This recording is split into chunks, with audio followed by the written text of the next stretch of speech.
Morning, it's Gareth Wood again, back with this week's video. A new short story. I've knocked out a couple more this week, so the new collection that I've been putting together is bustling. I think I've got a few additions now to that as well, so the collection's completed.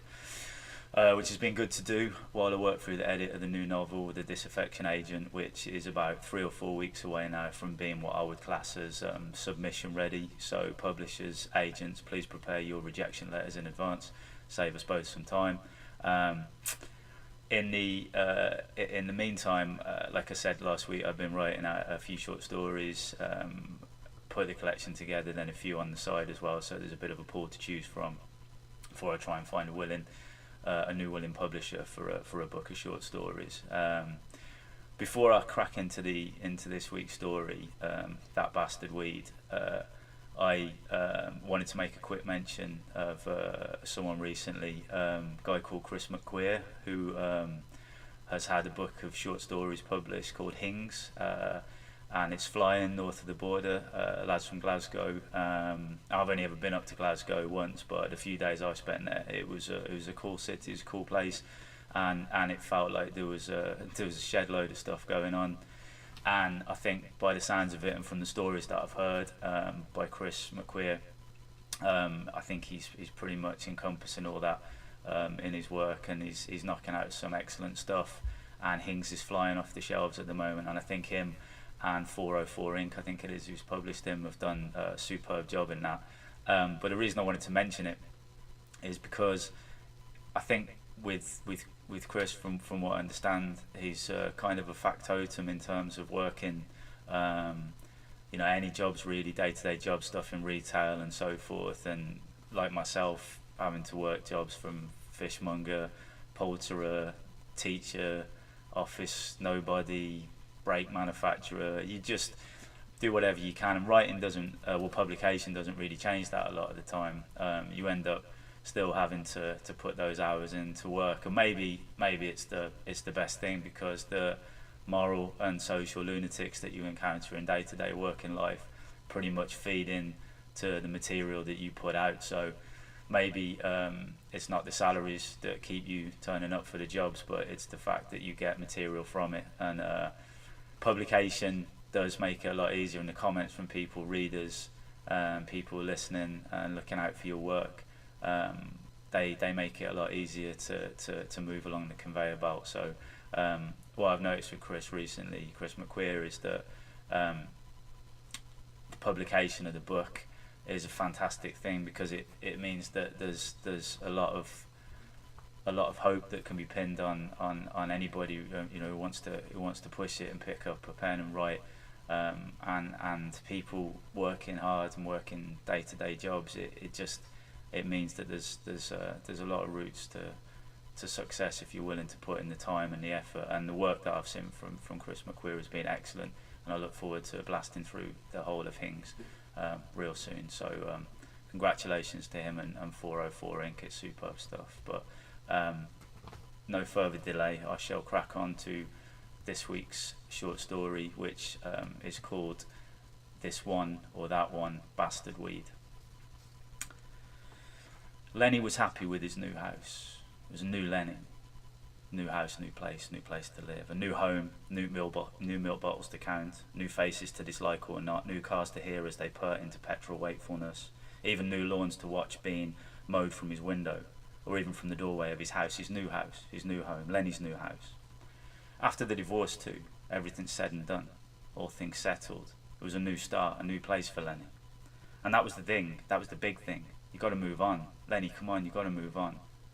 Can't stay the way that things were, you have to move on. Can't be sedentary. Come on, Lenny, he'd say, pick up those shirts and get going. You can iron them at your new house, Lenny, your new home. And it's a new start, this new house. It's a way to leave Denise in the background, and no more Lenny and Denny barbecues, yeah? Or dinner parties or birthdays or anniversaries to worry about. I mean, shit, there's no more Lenny and Denny at all. None. Just a new house, a new start, new Lenny. He even thought about women as he ferried the boxes from the van into the painted abyss of his new house. What about it, Lenny, eh? What about it, Lenny? Well, shit, yeah, he answered to himself. I can't see why I wouldn't. I mean, this pad could have it all. I'm only 43. I mean, that's a kid nowadays, right? Prime of life nowadays. Now that people are leaving to nearly 100 years old on the regular, and even that Italian in the news, yeah? Cycling, going mad, speeding around that velodrome like a spider going down into the plug hole. Oh yeah, I can get women. And then he looked around the rooms, and yeah, he repeated, yes, yes, yes. He looked around the rooms of his new house. I can set the stereo up over there, with the sofa nearby, and something plush, maybe a corner sofa over there. I can see it now. I can see it now. It's some real plush sofa where we can really get down to it. That's the thing, space and light. And Lenny knew, sure, Denise had been his wife for 18 years, but shit, he'd had women before, and he could have them again. It wasn't going to stop him. 43 years old, new house, new Lenny. He took a lamp from the box and stood it in the corner atop an imaginary table, and he saw the orb of light that it would cast into the corner when it was dark. Yeah, that'll do it. He turned to the opposing wall and saw the sofa, all leather and cushions, and man, when they feel the quality of that on their naked backs. Oh shit, I might even do it. He was becoming flustered. I might even do it. Just with the underwear pulled to the side. Oh man. Quick and dirty, that's the way it should be, fast and dirty, oh man. Not like with Denise, not planned and nightgowns and face packs and have you shave because I don't like a rash on my skin. No, not like that, Denny. No way, I'm done, I'm over you. I'm going to do it with the knickers pulled to one side and my bastard tongue like a drill, like I'm mining for oil, Denny. What do you think of that? That's it, new house, new Lenny. And Lenny set everything up over the next 2 weeks, and he grimaced in the galling gush of administrative changes. Yes, I'm divorced, that's right, this is my new house, he barked. They gurgled replies from the underwater phone distance, and Lenny hung up, panting, annoyed, but looking round his place and feeling the space of it, the options. Oh yes, just a few more things to get right, Lenny. And then the furniture arrived. And Lenny had toured showrooms, fashionable ones, indoor water features pissed in harmonious corners as Lenny was escorted around the displays by men and women with hologram grins and biro fingers eager to tick and swipe and add to the cost. Modern stuff, Lenny enthused, right? Just modern stuff, just cool stuff. That's what I want. What's trendy now? That's what I want. I just want the modern stuff, the cool stuff. I want what the ladies like, huh? And the simpering sales folks said, sure, Mr. Just call me Lenny. Sure, Lenny. You get the stuff, the cool stuff, just the stuff that the ladies like. And the deliveries came in convoy. Leathers, recliners, mood lights, surround sound, vases designed by Japanese recluses and coffee tables so low to the ground that Lenny thought he would have to have ribs removed to reach them. The kitchen glowed like precious metals, and every implement, every bowl, plate, fork, skewer, coffee brewer and fruit chewer shone with newness. The place was ready. Inside. The garden was the only other issue, really. The front of the house was fine, pristine, really, a new build tucked away in an estate of conjoined cul-de-sac comas and newfangled comely courtesan singletons and mothers Lenny salivated over as they hung washing out in uniform gardens. But his back garden wasn't uniform. It wasn't quite right, not like the others. His garden was some kind of flower apocalypse. The couple he'd bought the place from, resident there no more than 15 months, were keen gardeners, and maybe they didn't like the newness of the area. The plush and perfectly fresh standardised setup of terraced houses with their clean windows and service charges for maintenance of the roads that led through the conurbation like veins in good steak. It was the part of the property that Lenny did not want to tackle, outside. It was a piece of work. Dog roses, as he came to know them, had been threaded through mandatory lattice fence tops and were even wrapped around the ash trees that sat sporadically between neat privet. "Why would you do this?" he asked, as he stood on the back step and looked out at the blooming but annoying thorny roses that snaked around the place in effigies of painful love. "Concrete or lawns? That's what I want. Concrete lawns, decking." But it was not what Lenny had. He eventually got to work, and he hacked and tugged, tore and trod and burned and battered. The foliage found its way into bags and under brooms. All but this one weed. This one bastard weed. Wrapped around the drain pipe like a drunken date, the wiry green weed spiralled up from a crack in the pavement to the guttering itself, and Lenny hadn't noticed it at first, and he'd stood with a sweat-peppered brow and surveyed the clean lines and empty shadows of his tidied garden. However, as he turned to peruse a catalogue of hot tubs, Lenny noticed the weed. What is this? What the fuck is this?" He barked in annoyance and tore the vine down, stamping it to pieces as he did so. "The women won't come to a house with weeds." He shook his head and stuck what remained of the weed into a sack for the fire pit. "Ah, yes, that's it, he mused, looking at the perfectly symmetrical garden and peeking just over the fence at the tops of sunbathing neighbours. "The women will love my garden." Lenny found out what drinks they liked, the women who would visit, and he bought the ingredients and the correct glasses and the trendiest fridge that vomited ice from a blank metal face. And he didn't like to listen to music at all. But he found out what songs were popular and he played them on a loop through the surround sound speakers fitted into the corners of each room. And the debt didn't matter. The money didn't matter. This was a new start in a new house for a new Lenny of 43 years old. Money was not important. Until the women came, Lenny watched porn on the giant flat screen that hung on the wall. In the low light, the blue ladies seemed to shimmer from the screen like moonlight on waves. Joining him there on the edge of the white leather sofa as he tugged and mithered and tugged and cleaned. He would go out soon to the bars. He'd go to the districts, the ones by the canals and the waterfronts, and the flash ones and the ones with queues and half an hour to be served. He'd go to the new bars in the nice parts of the city, and I'll go out and I'll get 'em then. I'm going to get 'em, the good women, the ones with the legs up to their ears, and oh man, I'm going to put those legs back. And then the weed came back, and Lenny had to put his plans on the shelf. This one bastard weed.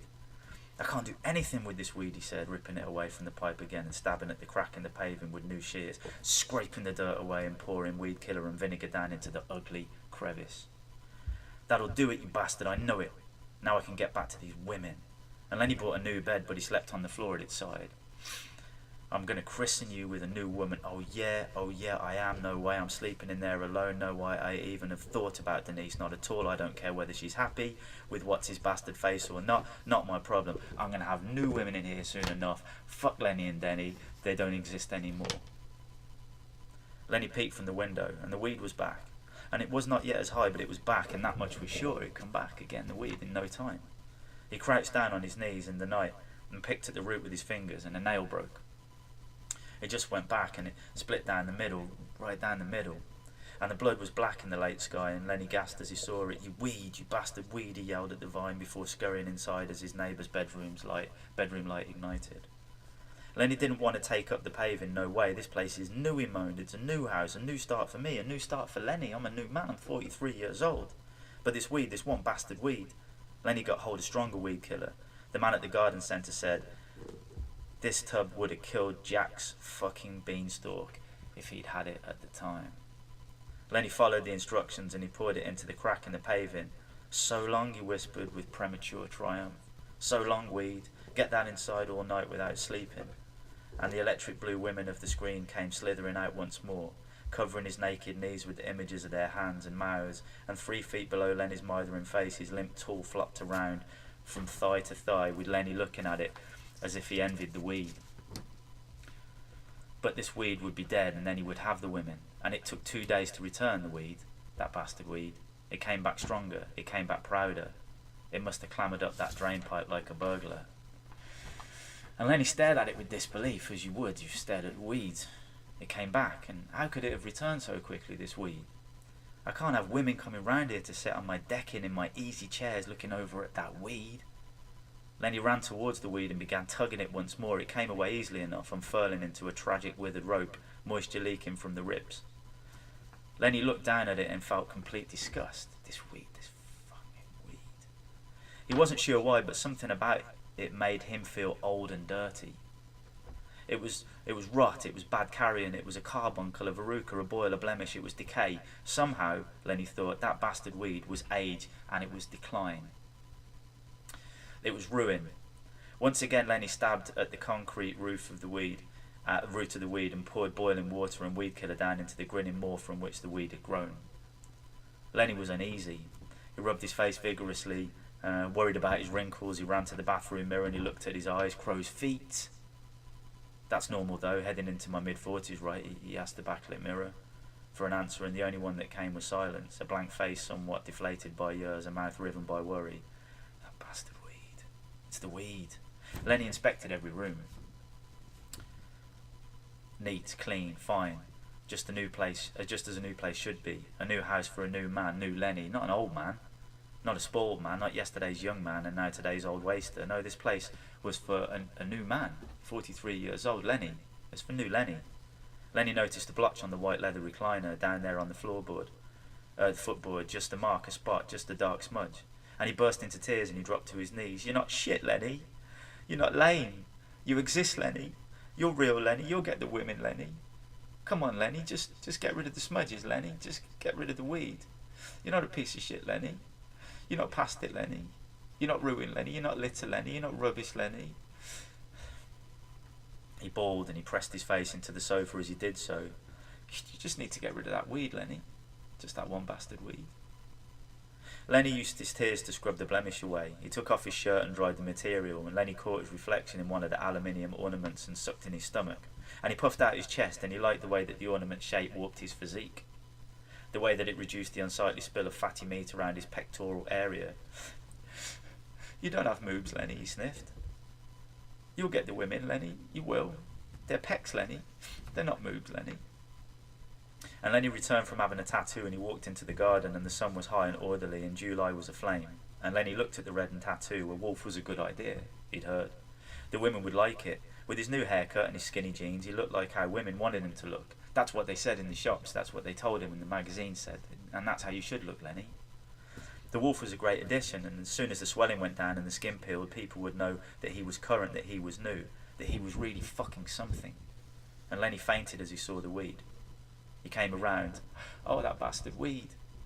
And it was back, and it was taller than ever, and it had climbed almost to the roof once more in the space of a day, just a day, and the weed was taunting him. "I won't stand for this," Lenny gurned, slamming his forearm against the wall and yelling, "Oh, oh, oh," as he immediately realised he'd clouted the brick with his new tattoo.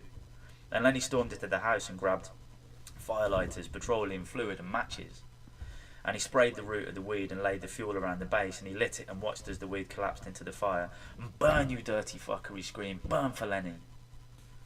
He took 2 showers, one to get the fuel stink off and one because he had read that the moisture would help his skin remain younger. Lenny stood ahead of the full-length mirror and looked at his shaven chest and his stomach and his lowered balls and veiny calves, his thin shoulders and deep, indented folds of flesh and matted facial furrows. The greying pubes sank sadly with the wet from the shower, and Lenny's eyes went with them, wilting below his deep-set, miscreant's brow. "I'm a new man," Lenny muttered, 3 times, 4 times. "I'm a new man. I'm a new man. I'm a new man." And Lenny was still naked when he returned to the garden. He sat on the step at first and looked out to the preen lawn and the polished decking barely walked upon. He saw the perfectly arranged furniture. It shimmered clean plastic and metal in the afternoon sunshine. And Lenny looked at the level fence panels, the uniform rooftops and angled satellite dishes that all pointed north and soaked up the signal. Lenny listened to the same radio station play from 1,000 identical speakers, and he thought about the women. All of the women. Not the ones that seeped from his flat-screened HD 3D wall-mounted smart TV, but the real ones. The women beyond the fences, the women beyond the signals, beyond the fashion statements, the showrooms, the trends, the mirrors. Lenny thought of the women he wanted, and he knew they wouldn't come along. He knew those women would never arrive. He turned to the crack in the pavement, and the first signs of the weed were evident. It was already returning, and Lenny fell to his knees, and he crawled over to where the weed began to emerge, and he sat there, between the weed and the drain pipe, watching as it unfurled from the concrete. It was just a weed. It was just one bastard weed. The delivery driver found Lenny's body. If it hadn't been for the delay in the type of marble hearth Lenny had read was the most fashionable, the delivery man may have found Lenny sooner. But the magazine said stained marble was the fashion now, so Lenny had known it would be perfect for the women. And there was no answer at the door, no sign of anyone through the window. The driver walked to the back of the house and climbed over the fence, landing awkwardly. Straightening his overalls and wiping a dozen flies from his face, he jumped and gasped as he saw Lenny's body. Lying there beside the back door, his head lolled against the drain pipe. Curled around the corpse's throat, spiralling far above him, wrapped forcefully around the drain and zigzagged across the brickwork, a thick green weed reached the roof and disappeared into the guttering. Staring down in disbelief at the first dead human being he had ever seen, the delivery man had the oddest notion. For an instant, just for the merest of moments, he could not be certain where the corpse of Lenny ended and the weed began. The end. As always, I hope you enjoyed that, and I'll be back in a few days again with another story. And the commotion you can hear out there are my two terriers fighting each other, play fighting, I hope. But I'll be back in the next few days with another story. So until then, enjoy, take care, look after yourselves.